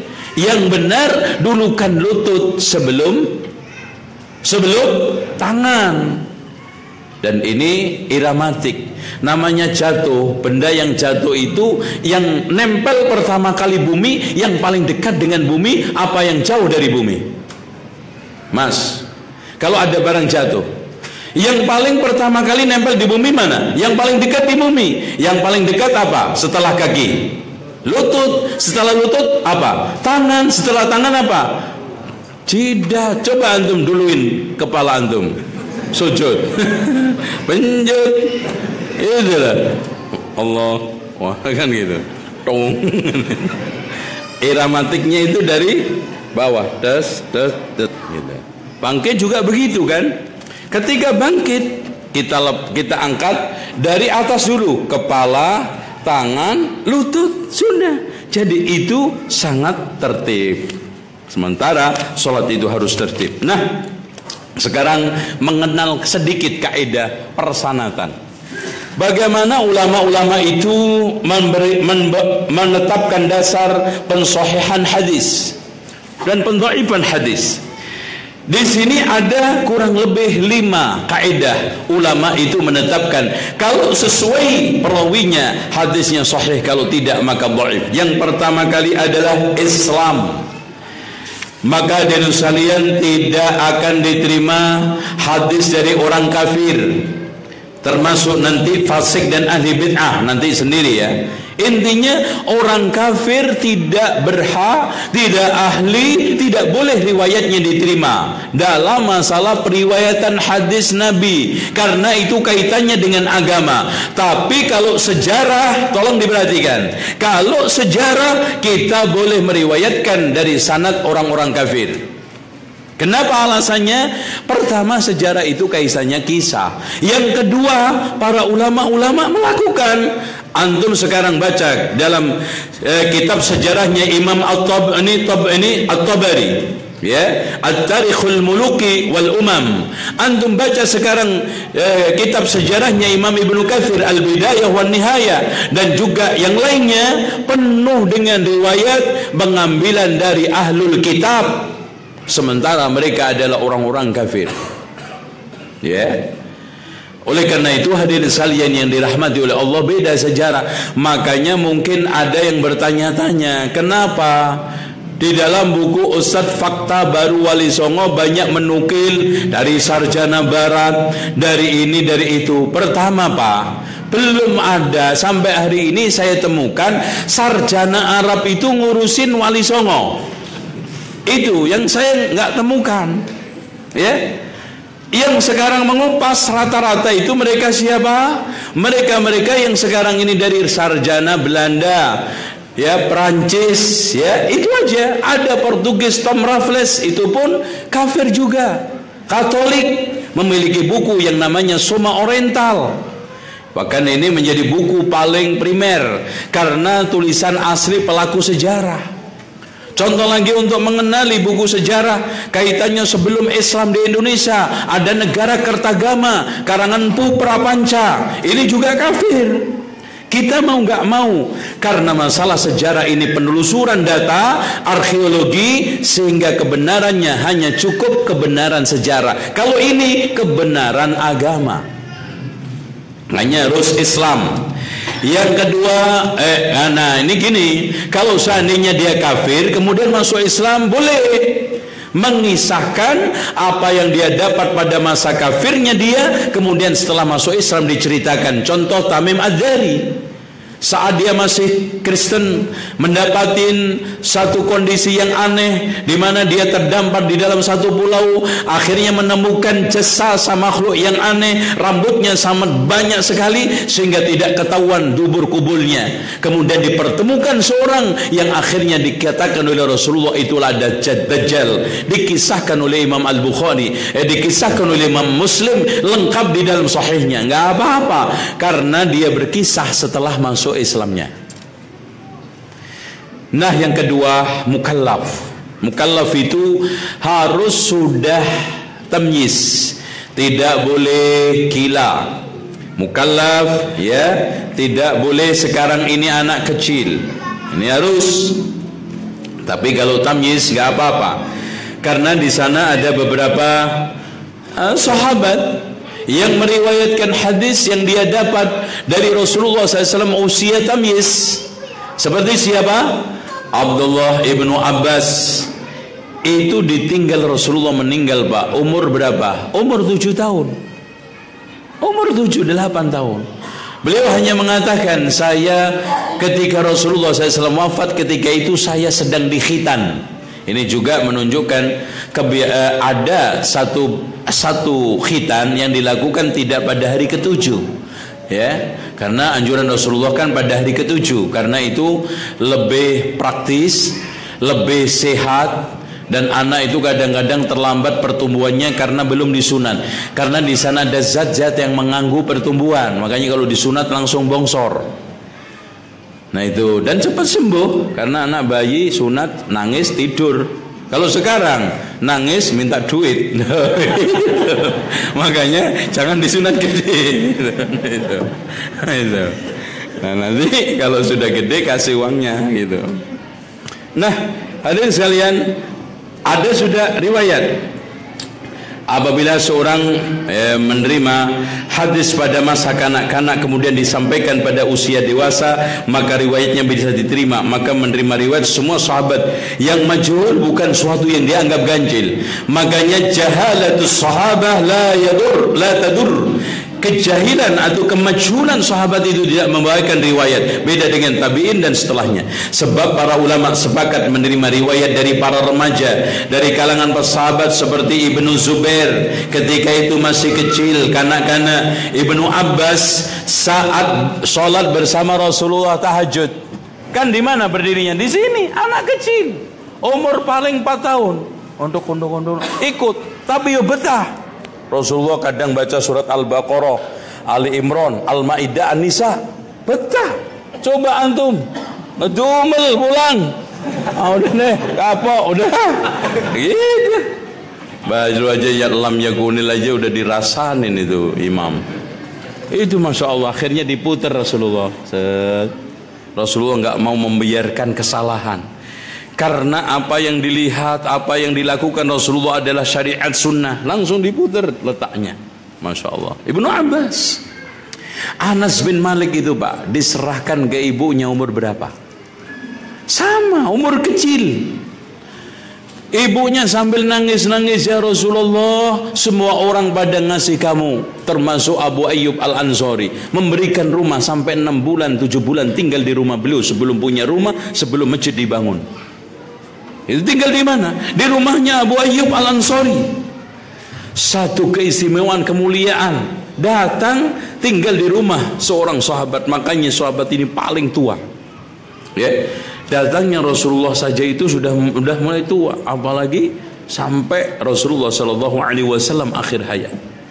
Di sana akhirnya dari sekalian Anas bin Malik mengatakan, ibunya, wahai Rasulullah, semua orang pada memberikan sesuatu kepada engkau, saya tidak punya apa-apa, cuman punya Anas ya Rasulullah, pakai untuk pembantu kamu. Subhanallah. Dan anaknya juga subhanallah baik gitu, beda dengan anak sekarang disuruh beli apa mencicil gitu. Itu anak-anak langsung sampai beliau mengatakan apa? Saya membantu Rasulullah selama 10 tahun. Loh coba, nggak pernah dia itu ngambek, nggak pernah dia itu pergi pulang kapok, tidak. 10 tahun ngelayani, ambil airnya, nyiapin makanannya. Sampai akhirnya beliau mengatakan, Rasulullah tidak pernah mengatakan, kenapa kamu melakukan ini, tidak seperti ini. Karena baiknya sang majikan, yaitu Rasulullah Sallallahu Alaihi Wasallam. Kemudian bersikap adil. Adil merupakan sebuah potensi watak diri yang mampu mendorong seseorang untuk komitmen terhadap nilai ketakwaan. Makanya al-adil, al-adalah dalam persepsi Islam, terutama ahli hadis itu istiqamatud din wal muru'ah, lurusnya agama dan muru'ah, itu adil. Makanya orang itu kalau tidak lurus agamanya, tidak lurus muru'ahnya, hadisnya tidak diterima. Dan lurusnya agama tertuang dalam kalimat yang simpel, takwa. Makanya muttaqin. Adil dalam pandangan ahli hadis adalah sikap amanah dalam mengemban tugas periwayatan. Karena kalau orang dia bertakwa, nggak mungkin berani malsu hadis. Makanya Pak, intinya di sini, inti syarat hadis kata Syekh Albani di sini apa? Adil. Sampai kenapa kita tidak menerima riwayatnya orang kafir? Karena orang kafir itu tertuduh nggak adil. Jangan-jangan dia nanti dusta. Walaupun nampak secara pribadi per pribadi ada yang jujur, secara umum kita meragukan kejujurannya. Nah, adil. Hanya di sini kita lanjutkan. Para ulama dalam menetapkan syarat keadilan tidak membedakan jenis kelamin dan status seseorang. Makanya laki diterima, perempuan juga diterima riwayatnya. Orang merdeka dan budak. Makanya di dalam periwayatan hadis budak pun diterima riwayatnya. Yang penting adil. Atau orang yang melihat maupun buta. Makanya riwayat-riwayat yang disampaikan oleh Abdullah ibnu Ummi Maktum juga diterima. Kenapa? Karena tidak membedakan antara melihat dengan yang buta. Yang penting mereka tidak tercemar dengan kekufuran, kebid'ahan, kedustaan, kefasikan. Nah ini mulai kenapa kita mempersoalkan ahli bid'ah. Jangan ada yang tersinggung. Karena ini bahasan agama. Membahas bid'ah itu Pak, di pandangan ulama afdalul jihad. Apalagi di Indonesia. Di Indonesia mau jihad mau kemana? Mau perang ke Glodok antum? Mau antum merang ke Papua? Bahkan menjelaskan tentang penyimpangan-penyimpangan ahli bid'ah, katanya Imam Ibnu Taimiyah afdalul jihad. Pernah Yahya ibnu Yahya ditanya, wahai imam, bagaimana orang yang sekarang ini memperjuangkan sunnah, membasmi bid'ah? Dia mengatakan itu adalah afdalul jihad. Makanya dari sekalian, karena bid'ah dan ahli bid'ah itu selalu menjadi momok agama, termasuk di dalam masalah periwayatan hadis. Makanya di sini dikatakan oleh Ibnu Hajar Al-Asqalani dalam kitab Nukhbatul Fikar, berkata, antum bisa lihat halaman 57, kebid'ahan terkadang bisa membuat pelakunya kafir atau fasik. Pelaku bid'ah yang kafir menurut jumhur ulama tidak bisa diterima riwayatnya. Sedangkan pelaku bid'ah yang fasik menurut pendapat paling sahih bisa diterima asalkan tidak mengajak kepada bid'ah. Nah ini, kecuali bila dia meriwayatkan suatu hadis yang menguatkan kebid'ahannya, maka menurut pendapat yang terpilih harus ditolak. Seperti ada orang yang tertuduh Syiah meriwayatkan tentang keutamaan Ahlul Bait, perlu dicurigai. Apalagi sedang dalam kondisi menguat-nguatkan, membela-bela kebid'ahannya. Makanya ahli bid'ah itu simple. Asalkan bukan dai, asalkan dia tidak mendakwahkan dan tidak meriwayatkan hadis yang mendukung bid'ahnya, maka ahli bid'ah itu bisa diterima riwayatnya. Dua itu. Abu Hatim, kita lanjut masih, kecuali bila dia maka menurut pendapat yang ditolak oleh riwayatnya seperti yang telah ditegaskan oleh Imam Al-Jawzajani dan yaitu gurunya Imam An-Nasai. Ya, Abu Hatim berkata, di antara perawi yang ditolak hadisnya adalah ahli bid'ah yang mengajak umat manusia kepada kebid'ahan hingga menjadi panutan dan tokoh dalam kebid'ahan dan menjadi rujukan dalam kesesatan seperti Ghailan ad-Dimashqi, Amr bin Ubaid, Jabir al-Ju'fi. Makanya para ulama sepakat kalau Ghailan ad-Dimashqi ini lebih kepada dia itu Jabariyah atau Jahmiyah juga, menggulirkan pemikiran itu. Amr bin Ubaid Mu'tazilah, Jabir bin Ju'fi ini al-Ju'fi adalah Syiah. Makanya tidak diterima riwayatnya. Imam Al-Dhahabi berkata, pernyataan para ulama peneliti bahwa kualitas perawi hadis paling buruk adalah seorang dajjal pendusta. Nanti hadisnya dikatakan hadis para pendusta, kadzab, yang statusnya apa artinya akhirnya? Hah? Loh, waduh. Apa? Maudhu'. Terus kemudian suka membuat hadis palsu, kemudian tertuduh dengan dusta, atau sepakat untuk ditinggalkan hadisnya, matruk. Nah, makanya dia itu pertama maudhu', matruk, kemudian kadang-kadang la aslalahu, diusut-usut itu enggak ada asal usul di akar hadisnya itu dari mana. Contoh hadis Rasulullah menyuapin Yahudi, ternyata itu hanya ada di dalam kitab Hayatus Sahabah, yang hadis, yang sanadnya pun brundul, nggak ada. Sehingga hadirin sekalian, di dalam beberapa ini tulisan saya bantah yang ada riwayat di mana Abu Bakar tanya kepada Aisyah itu, bahkan di beberapa dunia sosmed itu divideokan berupa kartun. Kemudian datang kepada Aisyah, wahai Ananda, wahai Aisyah anakku, apakah masih ada sunnah-sunnah Rasulullah yang belum saya lakukan? Sudah wahai ayahanda, tinggal satu, nyuapin Yahudi. Rasulullah SAW setiap pagi menyuapin Yahudi yang buta, menghujat, mencela, dan juga mendamprat, memaki Rasulullah SAW. Tiap pagi disuapin. Pak, pertama Abu Bakar dan Rasulullah adalah sama agamanya, manusia paling mulia. Yang kedua, ketika ada seorang perempuan yang sedang diganggu oleh Yahudi di pasar saja, Rasulullah mengirimkan pasukan. Apalagi ini yang dicela Rasulullah langsung. Oh, nggak hidup Pak, nggak hidup, nggak mungkin. Lah pernah ada orang Yahudi yang tawar-menawar di pasar barang dagangannya, setelah ditawar tidak cocok, dia sambil marah mengatakan, demi zat yang jiwa Nabi Musa, ya, demi zat yang memilih Nabi Musa. Langsung sahabat Ansor datang, nampar pipinya, jeger. Kamu berani-beraninya mengatakan demi zat yang mengangkat memilih Nabi Musa sementara Rasulullah masih hidup. Langsung ditampar. Baru ngomong itu loh Pak, mana yang lebih sadis, mana yang lebih rusak. Omongan-omongan yang disampaikan di kartun itu lebih parah. Bukan hanya ditampar, langsung mungkin disembelih oleh Umar bin Khattab. Iya.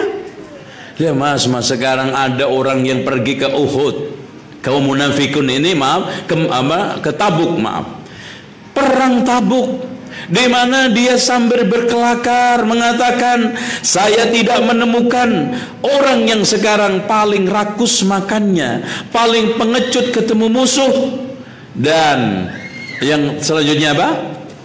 Paling pengecut ketemu musuh, paling rakus makannya. Terus Ada lagi Mas? Lanjutin Mas. Ya. Yang ketiga, paling pengecut ketemu musuh, paling rakus makannya. Nggak ada yang pernah tahu. Akhirnya turun firman Allah, "Qul abillahi wa ayatihi kuntum tastahzi'un." Itu saja Rasulullah sallallahu alaihi wasallam memvonis dengan vonis berat berdasarkan firman Allah, "Qad kafartum ba'da imanikum." Ya. Akdzab deh yang ketiga, saya tidak pernah mendapati orang yang paling dusta lisannya, paling rakus makannya, paling pengecut ketemu musuh ketimbang sahabat-sahabat Rasulullah. Langsung, "Qul abillahi wa ayatihi wa rusulihi kuntum tastahzi'un qad kafartum ba'da imanikum."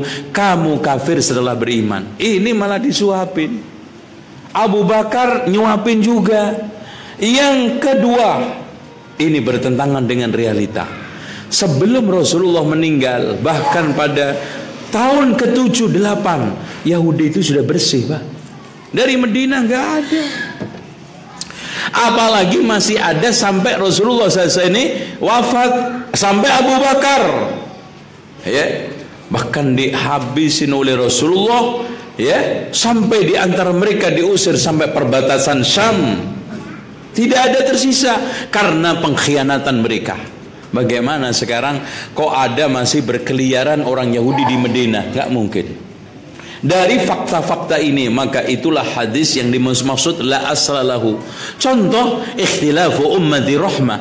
Itu antum usut sampai ujung kulon ujung wetan, gak ada rujukannya. Palsu aja enggak, Mas. Apalagi sahih. Enggak ada. Ikhtilafu ummati rahmah. Contoh aja, utlubul ilma walau bisin. Carilah ilmu sampai Cina. Masya Allah, jauh banget. Ngapain cari ke sana? Paling dapat akupuntur. Ya, nggak ada. Makanya divonis oleh para ulama, bukan hanya palsu, nggak ada asal usulnya, nggak ada. Itu aneh. Dari zaman ke zaman Mekah Madinah itu menjadi sumber ilmu, menjadi sumber pengetahuan. Oh, ujung-ujung ke Cina. Utlubul ilma walau bisin. Ini yang selanjutnya, ikhwah sekalian, yang lebih menarik lagi dikatakan oleh Imam Malik. Beliau bertanya kepada Yahya, apakah kamu tidak mengambil hadis dari setiap dai ahli bid'ah, baik Qadariyah, Rafidhah atau yang lainnya? Beliau berkata, tidak boleh mengambil hadis dari kalangan dai ahli bid'ah, kecuali dari orang-orang yang tertuduh berbuat bid'ah dan tidak mengajak kepada kebid'ahan tersebut, seperti Hisham ad-Distiwai dan semua yang berpaham Qadariyah tetapi mereka tidak mengajak kepada kebid'ahan. Syekh Muhammad Nasiruddin Al-Albani, Masya Allah, ini antum perlu camkan dengan baik-baik. Komentar ahli hadis, komentar mereka, beliau yang ahlul jarh wa ta'dil, umurnya hampir habis untuk mengumpas, membahas, meneliti hadis dan sanadnya. Kata beliau, tasyayyu', yaitu sikap menyanjung ahli bait, bukan Syiah pengikut. Ya, menurut kebanyakan ahli hadis tidak mempengaruhi status riwayat. Maksudnya bisa diterima, karena syarat diterimanya seorang perawi adalah muslim, adil dan memiliki hafalan kuat. Adapun orang yang bermadzhab dengan aliran yang bertentangan dengan ahli sunnah bukan sebagai bahan jarah cacat selagi dia tidak mengingkari suatu ajaran Islam yang dikenal oleh setiap orang, seperti yang dijelaskan oleh Imam Al-Hafidh Ibnu Hajar di dalam kitabnya Nukhbatul Fikar. Jadi di sini intinya kesimpulan, ahli bid'ah yang telah kafir dengan kebid'ahannya tidak bisa diterima riwayatnya menurut kesepakatan jumhur ulama. Bahkan Imam Nawawi telah menukil ijma. Sementara ahli bid'ah yang menghalalkan dusta seperti Syiah untuk membela madhabnya, tertolak riwayatnya tanpa adanya perbedaan di antara para ulama. Pokoknya kalau sudah Syiah nggak bisa. Makanya Harun Ar-Rasyid mengatakan, saya mencari 4, nemunya 4. Saya cari kekufuran, saya temukan di Jahmiyah. Saya cari kedustaan, saya temukan di Rafidhah. Saya cari pengeyelan, saya temukan di dalam ahlul kalam, ahli filsafat. Saya cari kebenaran dan keadilan, saya temukan pada ahlul hadis. 4. Betul. Karena urusan orang mengajak kekafiran tidak ada yang paling jago dibanding Jahmiyah. Makanya sampai Abdullah bin Mubarak tidak mau memasukkan ke dalam firqah 73. Beliau ditanya tentang firqah Islam, lalu tidak menyebutkan Jahmiyah, padahal sudah ada pada zaman beliau. Kamu kan tanya firqah Islam, Jahmiyah itu bukan Islam. Saya cari kekufuran, saya dapatkan di Jahmiyah. Saya cari kedustaan, saya dapatkan di Rafidhah. Saya cari pengeyelan, saya dapatkan di ahlul kalam. Dan saya cari kejujuran, keadilan, saya temukan pada ahlul hadis. Selanjutnya, mengenai ahli bid'ah yang tidak kafir, maka terdapat polemik di antara para ulama, dan pendapat yang kuat adalah riwayat ahli bid'ah yang bukan seorang da'i diterima, sementara riwayat seorang da'i tidak diterima. Membedakan da'i karena nanti dia akan membela-bela dengan hadis-hadis yang tidak benar, khawatirnya di situ, sehingga mencampur adukan dan bisa mempermak. Makanya ada tadlisus sawiyah. Apa itu tadlisus sawiyah? Mempermak sanad seakan-akan sahih padahal dhaif. Itu nanti khawatirnya di sana. Keempat, ketakwaan. Ini takwa, kemauan kuat untuk melaksanakan perintah Allah dan menjauhi larangannya, sehingga jauh dari dosa besar atau tidak terus-menerus berbuat dosa kecil dan membuat kebid'ahan dalam agama dan terbukti berdusta di tengah manusia. Makanya di sini bahkan Imam Ahmad tidak mau menerima riwayat dari orang pendusta, Masya Allah, walaupun bertobat. Subhanallah, Pak. Ini pernyataan yang cukup indah, yang perlu kita cermati dan perlu kita terus renungkan. Dusta itu berat. Sampai Imam Ahmad ketika ditanya, wahai Imam Ahmad, bagaimana hukumnya menerima hadis ahli bid'ah pendusta yang sudah bertaubat tetap tidak diterima? Alasannya, seperti perawan berzina, setelah taubat apakah perawannya kembali lagi? Nah, udah hilang. Pendusta itu keperawanannya hilang, sudah nggak bisa diambil lagi. Makanya kata Imam As-Suyuti, kenapa kita menolak riwayat para pemalsu hadis Nabi walaupun sudah bertaubat? Karena ibarat seorang perawan ketika berzina, walaupun sudah bertaubat, maka taubatnya tidak bisa mengembalikan keperawanannya. Imam Ibnu Sirin berkata, sesungguhnya ilmu itu adalah agama. Perhatikan dari mana kamu itu mengambilnya. Sekarang enggak, Pak, sampah. Kenapa? Ngambilnya dari madrasah YouTubeiyah, madrasah Twitteriyah, wal madrasah WA-iyah. Nyampah. Antum lihat sekarang ilmunya yang di YouTube, dia adu-adu. Ustadz itu kayak jangkrik. Dan yang dibahas nggak signifikan. Kencing kucing, coba kalau kencing gajah kayak apa? Yang dibahas masalah masya Allah buaya, apalagi ibu ayah. Oh, lebih rame, nggak ada substansinya.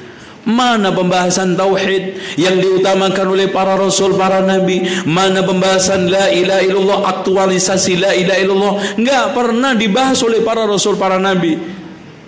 Diangkat di YouTube, diangkat sekarang di ini, dan isinya itu pendukung kesel, yang sana senang. Itu. Waduh, Ustadz saya diserang. Ini bener nih, mantep, gitu, tiap hari gitu. Dan apalagi cuma dipotong-potong 5 menit, ngeseli, aduh, salah pilih lagi yang dibahas, apalagi masya Allah gayanya gaya preman kan gitu, plang, udah pokoknya nggak peduli. Yang penting Wahabi, siapa yang bisa memusuhi Wahabi pasti terkenal. Itu saja. Sekarang ilmu dai pengen terkenal gampang. Nulis saja yang aneh-aneh tentang Wahabi pasti terkenal. Oh, ana dulu kalau belum tobat, ana tulis. Iya, gampang. Tulis saja yang aneh. 1001 kesesatan Wahabi. Oh, keren. 1001. Cuman 39 aja terkenal. Apalagi 1037.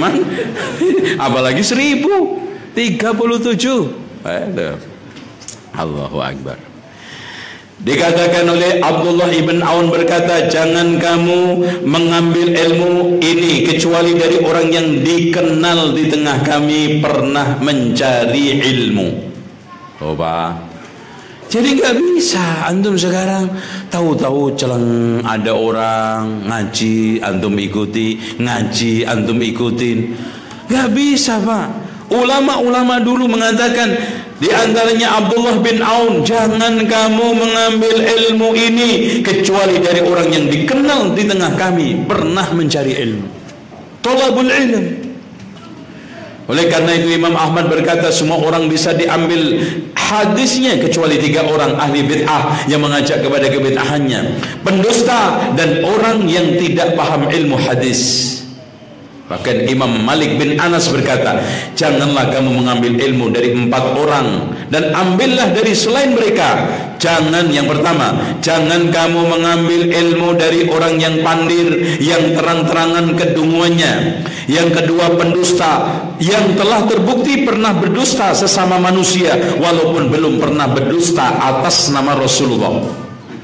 Ya, nih berat. Dan kemudian yang ketiga, ahli bid'ah yang mengajak kepada kebid'ahannya. Dan yang keempat, seorang tokoh agama yang memiliki banyak kelebihan dan rajin ibadah tetapi tidak bisa memilah hadis dhaif sama hadis yang sahih. Ya, ada penceramah itu lembut, indah. Lah, hadis-hadis palsu muncul semua. Jangan, bahaya.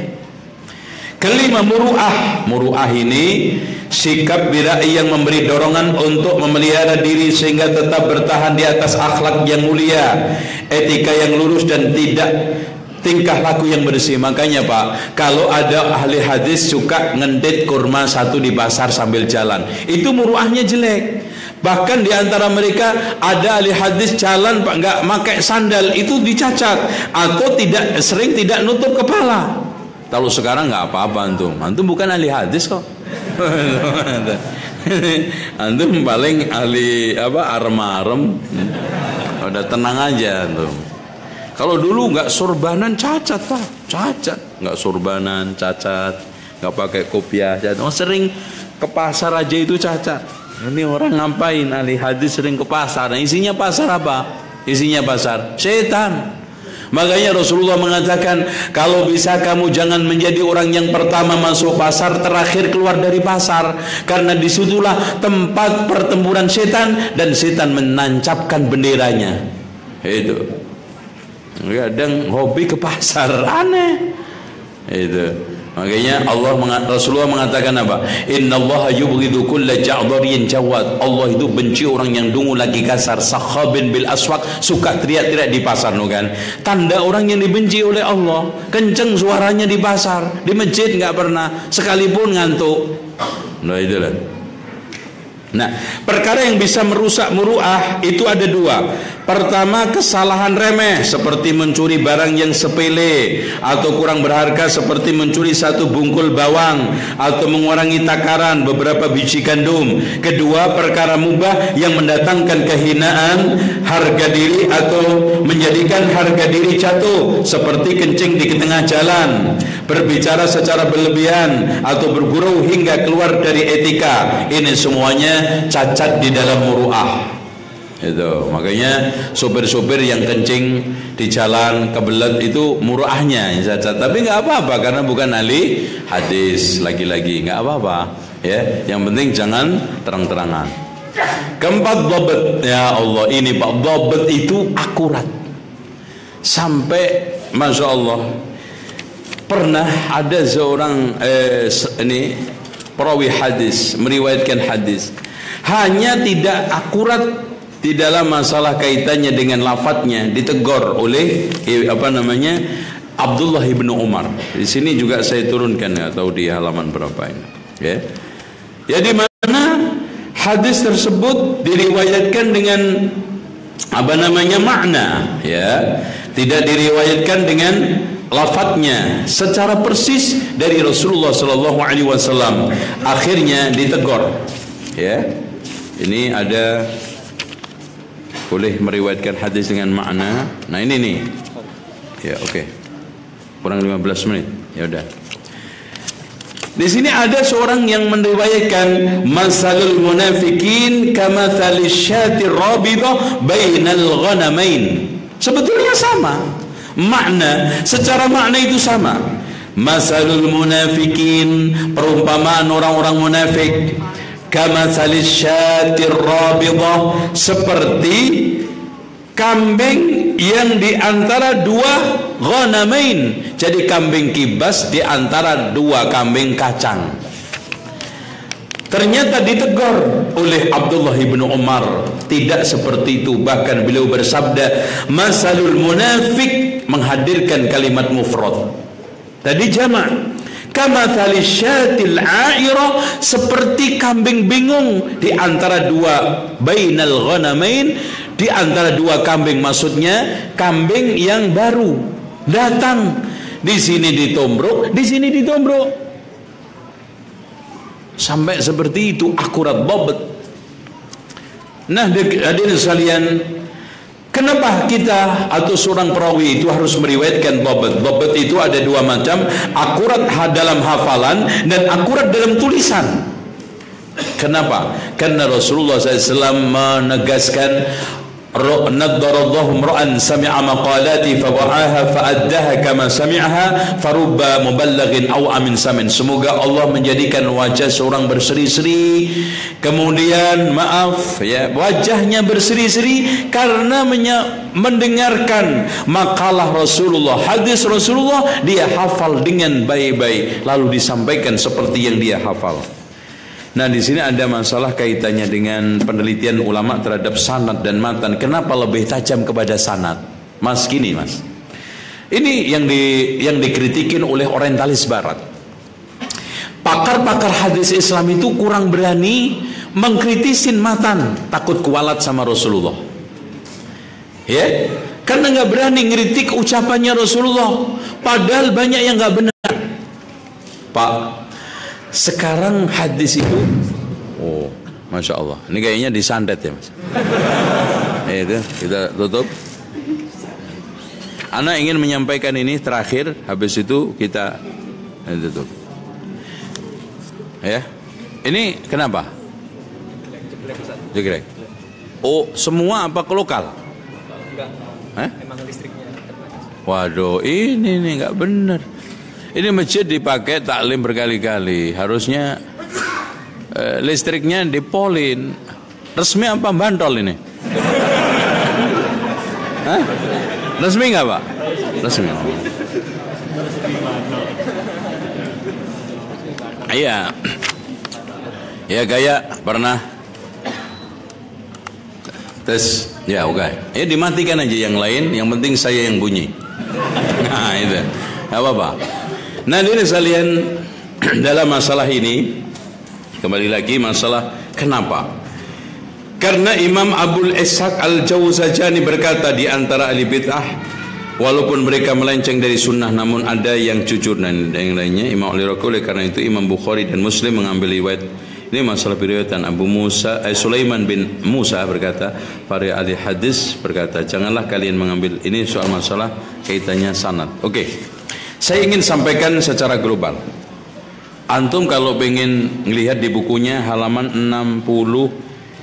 64-65 ada pernyataan cukup baik, ya, berupa dari Abdullah ibn Mubarak, kemudian dirilis oleh penulis kitab Difa'un Anis Sunnah, ya. Perumpamaan orang yang mencari ilmu agama tanpa sanad seperti orang yang hendak naik atap rumah tanpa tangga. Oke.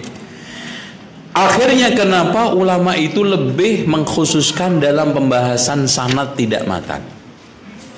Ya. Dijawab, ada kalanya matan hadis memuat secara global gini Mas. Kalau antum dapat beritanya yuk aneh lah.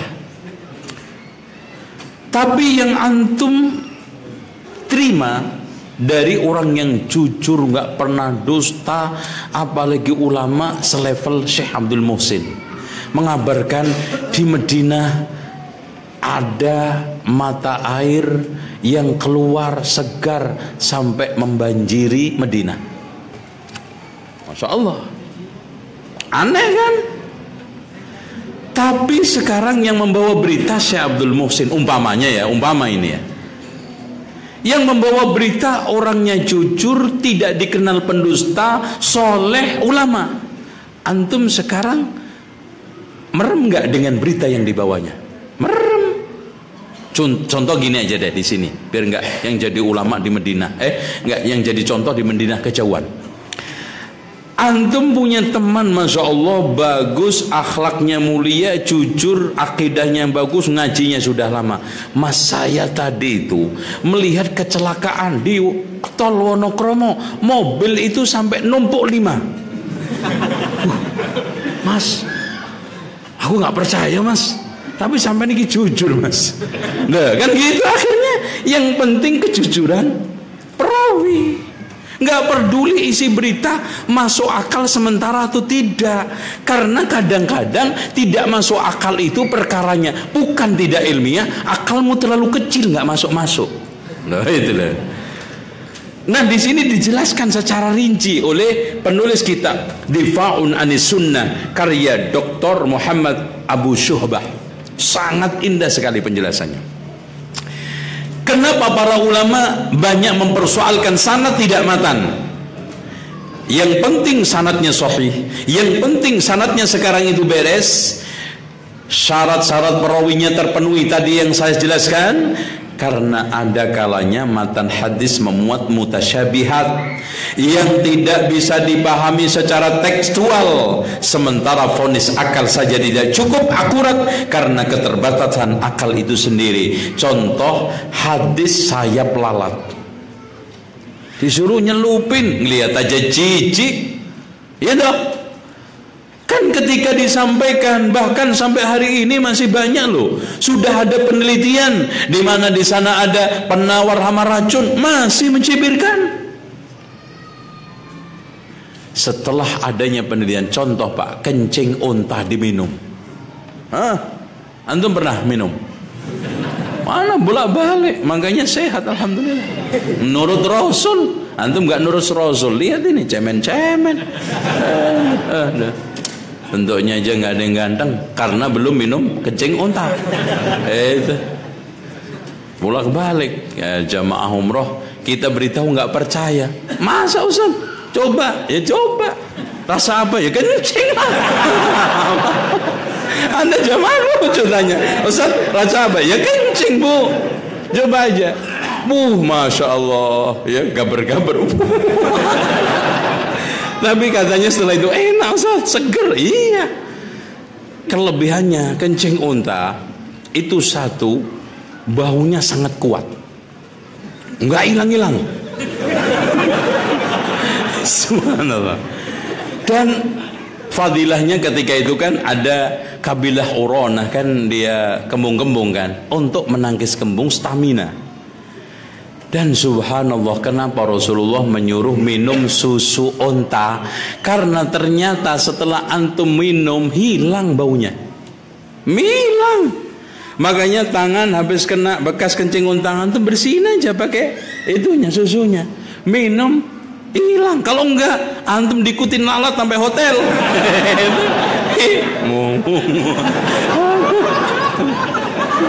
Masya Allah. Itu, tapi minum hilang langsung, masya Allah. Ini ya ternyata hikmah. Lah kalau kita sekarang ini mengandalkan logika yang cekak, nalar yang kurang, bisa menolak hadis kencing unta, bisa menolak hadis tentang sayap lalat, Bahkan yang lebih tidak masuk akal lagi nanti, orang-orang yang tidak menggunakan penelitian, orang sudah kena najis anjing malah disuruh membersihkan pakai tanah. Lah, kan malah belepotan. Gimana sih Rasulullah ini? Ternyata setelah diteliti, unsur tanah itu lebih bisa menghilangkan bakteri-bakteri anjing jilatan, itu liur anjing, daripada deterjen manapun yang ada di muka bumi ini. Subhanallah, tanah. Nah itu, jadi jangan sekarang dikit-dikit nggak masuk akal tulang, sehingga ketika dia berbicara masalah kenapa para sahabat itu tidak mengkritiki matan, tapi lebih mengkritiki sanad, karena takut kualat sama Rasulullah, nggak berani sama Rasulullah, salah. Ya, oke, kedua, tahan dulu ya, ana lanjutkan. Belum waktunya kan?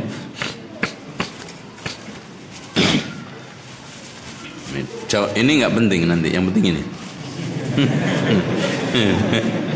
Kedua, bisa jadi matan hadis tidak menunjukkan kepada maksud yang hakiki, tapi menunjukkan kepada makna majazi, metafora, sehingga menolak makna hadis hanya karena adanya indikasi kontradiksi dengan logika indrawi atau realita, sementara sangat mungkin membawa kepada makna metafor, merupakan suatu tindakan yang ceroboh dan pengingkaran terhadap metode penelitian dan riset ilmiah, seperti hadis tentang matahari setelah terbenam pergi untuk bersujud kepada Allah.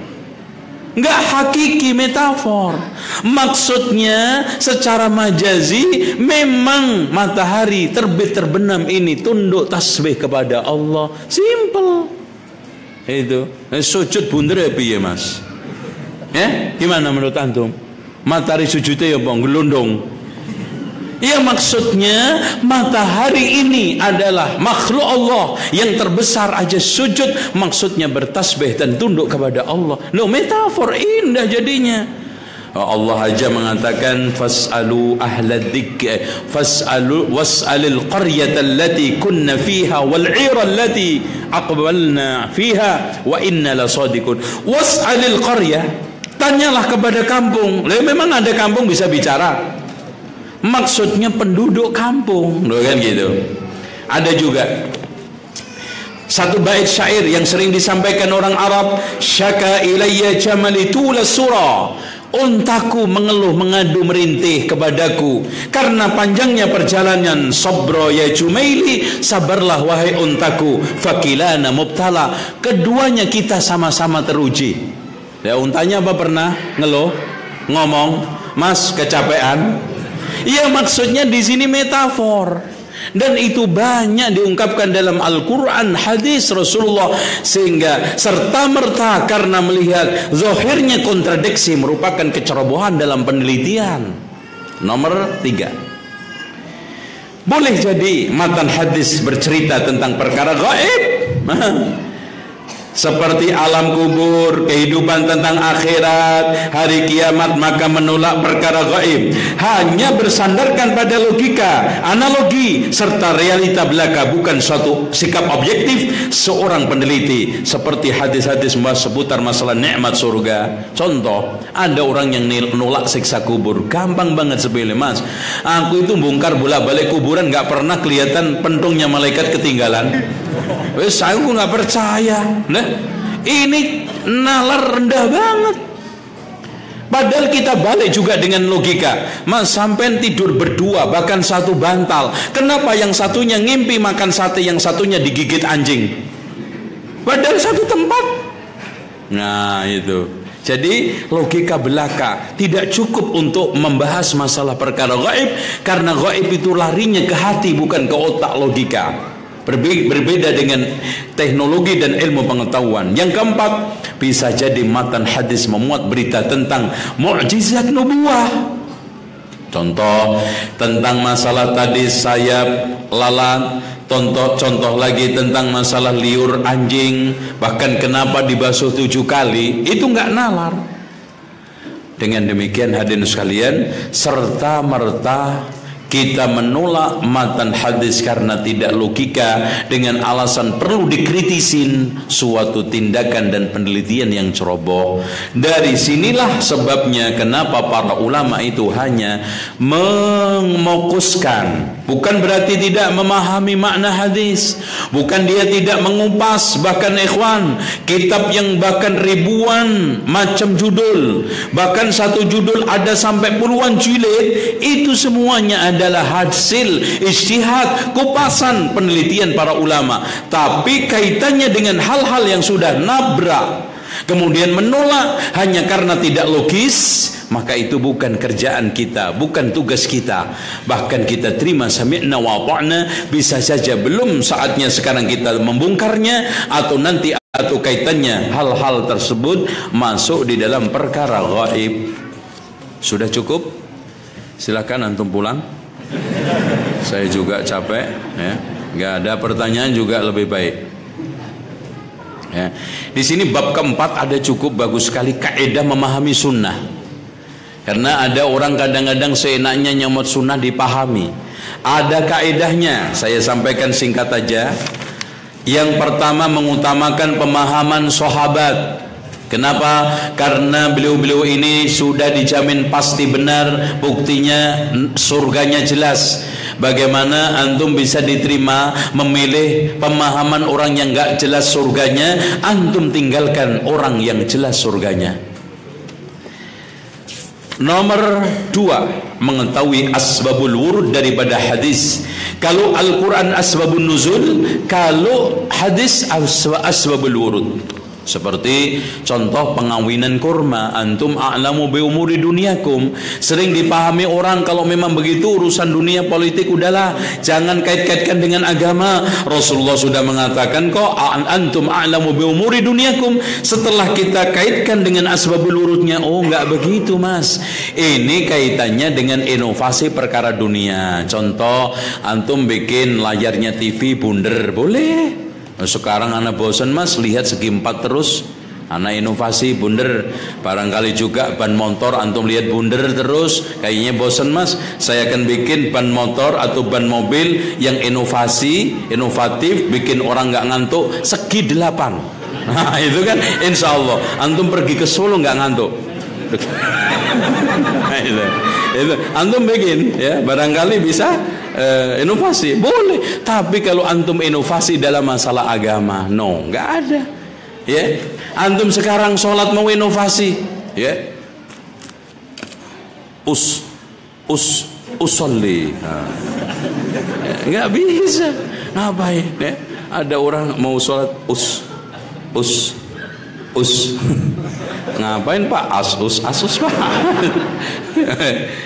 Sebelum sholat nyanyian, ya, ada yang tomboati, ada yang ril ilir, ada waduh macam-macam inovasi. Dan masa nggak bisa. Agama itu resep. Contoh antum pergi ke dokter, dokternya profesional, obatnya asli, minum rutin sembuh. Islam juga sama. Ulamanya profesional, obat yang antum beli asli, antum mau inovasi. Ini mas kayaknya bagus deh, anak kepala pusing nih, bodrek, anak masukin sprit. Mantap, wah inovasi,